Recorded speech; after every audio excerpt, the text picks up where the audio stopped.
యన్నామస్మరణేన వేతాళ భీతిహరం తచ్చన్న శ్రీ నృసింహ చరణం భజామి. మోహన రాగం. రచన మరియు గానం శ్రీరంగ శ్రీనివాస్. 2566వ సంకీర్తనం.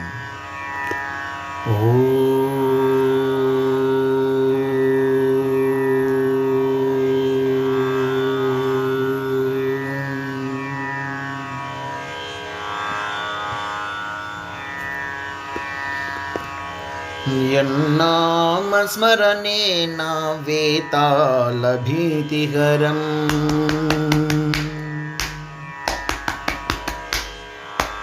యన్నామస్మరణేన వేతాళ భీతిహరం తచ్చన్న శ్రీ నృసింహ చరణం భజామి. యన్నామస్మరణేన వేతాళ భీతిహరం తచ్చన్న శ్రీ నృసింహ చరణం భజామి. తచ్చన్న శ్రీ నృసింహ చరణం భజామి.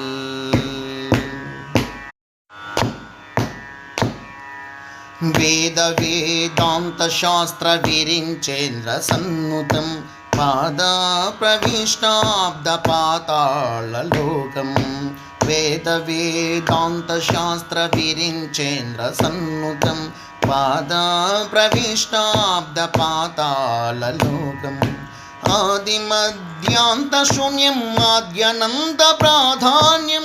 ఆదిమధ్యాంత శూన్యం ఆద్యనంద ప్రాధాన్యం. ఆదిలక్ష్మి ఆలింగితానందగణ్యం. ఆదిలక్ష్మి ఆలింగితానందగణ్యం. యన్నామస్మరణేన వేతాళ భీతిహరం తచ్చన్న శ్రీ నృసింహ చరణం భజామి. తచ్చన్న శ్రీ నృసింహ చరణం భజామి.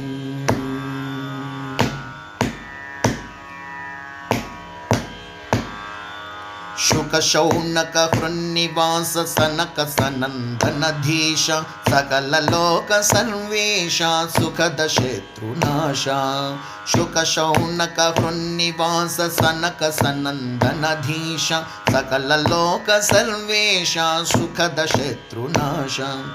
అకాల మృత్యు భయ వినాశ అమృతవరధీశ. అకాల మృత్యు భయ వినాశ అమృతవరధీశ. చకిత భక్త దుఃఖ నాశ సన్నుత పరమేశ. చకిత భక్త దుఃఖ నాశ సన్నుత పరమేశ. యన్నామస్మరణేన వేతాళ భీతిహరం తచ్చన్న శ్రీ నృసింహ చరణం భజామి. తచ్చన్న శ్రీ నృసింహ చరణం భజామి.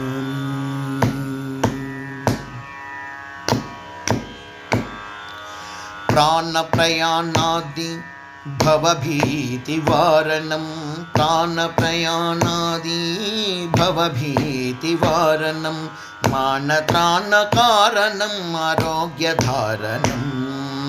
ప్రాణప్రయాణాది భవభీతివారణం. మానత్రాణకారణం ఆరోగ్యధారణం. దీనహీనవారణో ధ్యాన జ్ఞానతారణో. దీనహీనవారణో ధ్యాన జ్ఞానతారణం. శ్రీనివాసనుత సాయి శ్రీమడక శిరౌబలం. శ్రీనివాసనుత సాయి శ్రీమడక శిరౌబలం. యన్నామస్మరణేన వేతాళ భీతిహరం. యన్నామస్మరణేన వేతాళ భీతిహరం తచ్చన్న శ్రీ నృసింహ చరణం భజామి. తచ్చన్న శ్రీ నృసింహ చరణం భజామి. తచ్చన్న శ్రీ నృసింహ చరణం భజామి. జై శ్రీ అహోబల నరసింహ స్వామికి జై. జై జై సమర్థ సద్గురు షిరిడి సాయినాథ్ మహారాజుకి జై. జై జై.